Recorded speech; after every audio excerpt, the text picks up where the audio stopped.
안녕하세요. 쉬지아니원 강남점 고지 원장입니다.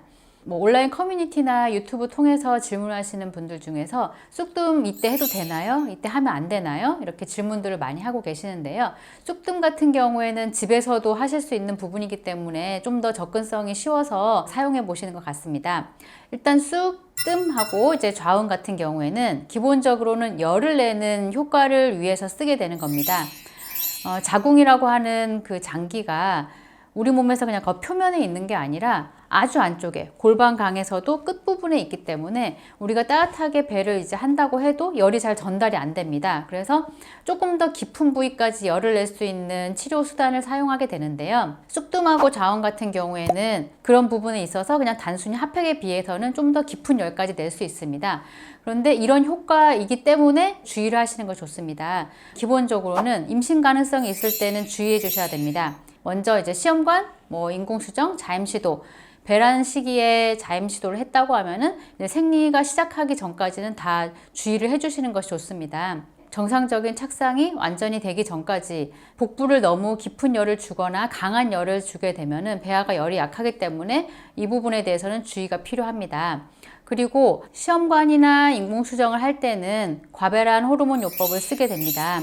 우리 몸에서 원래 자연적인 상태에서 배란될 때는 하나의 난포만 우성난포 선택이 돼서 점점 커지고 20mm에서 30mm 정도 사이에서 자연 배란이 되게 됩니다. 그런데 시험관이나 인공수정에서는 나의 난소에서 자라나는 난포가 하나가 아니라 그 이상 10개 이상 20개 이상 개수를 증가시키고 이제 효율성을 높이기 위해서 과배란 유도제를 사용하게 됩니다. 이 시기에는 내가 평소에 난소의 기능보다는 훨씬 더 많은 양의 일들을 해야 되기 때문에 난소가 굉장히 민감해지게 되고 많이 부어 있게 됩니다. 이럴 때는 강한 열을 좀 주의해야 되는 부분이 있을 수 있는데요.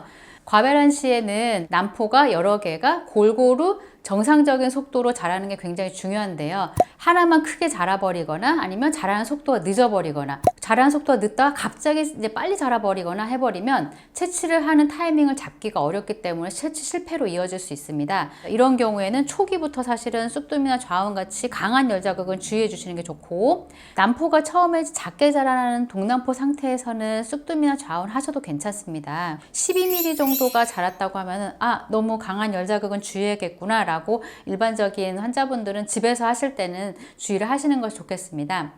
난포의 특성상 난포가 이제 15mm 정도가 이제 커지게 되면 그때부터는 우성난포라고 해서 난포의 기능을 이제 활발하게 할 수 있는 좋은 난포가 진행이 될 수 있다는 가능성을 의미합니다. 그 15mm의 그 선을 넘지 못해서 채취로 이어지지 못하는 경우도 굉장히 많습니다. 그래서 15mm 근처에 가게 되면은 난포 부분은 민감하게 반응할 수가 있기 때문에 조금 더 주의를 하시는 게 좋고, 이제 한의원에서 치료할 때도 이 시기에 대해서는 난포에 대해서 강한 자극을 하는 것을 다 이제 감소를 하게 됩니다. 쑥뜸 같은 경우에는 대부분 이제 복부에 하게 되기 때문에 복부에 진행하는 거는 저는 이제 주의하시도록 권장을 드리고, 좌우는 꼭 한다면 온도 조절기가 있는 좌운기는 가능합니다. 그래서 가장 저온으로 하게 되면 그냥 미지근한 정도 온도가 되시거든요. 그래서 한의원이나 이제 의료기관에서 좌운기들은 대부분의 온도 조절이 있기 때문에 뜨끈하거나 따뜻한 느낌이 들기 전 상태인 미지근하구나 이 정도의 방법으로 사용을 하게 되는데, 개인이 집에서 할 때는 이렇게 온도 조절기가 없는 좌운기가 대부분입니다. 그래서 그런 경우에는 이제 하지 않거나 이제 주의를 하시는 것이 좋겠습니다.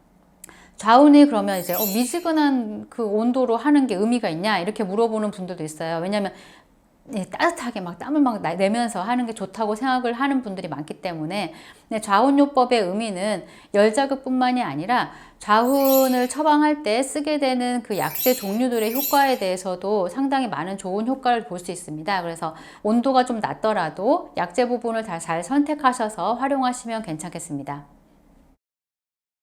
강의가 좋았다면 구독과 좋아요 눌러주세요.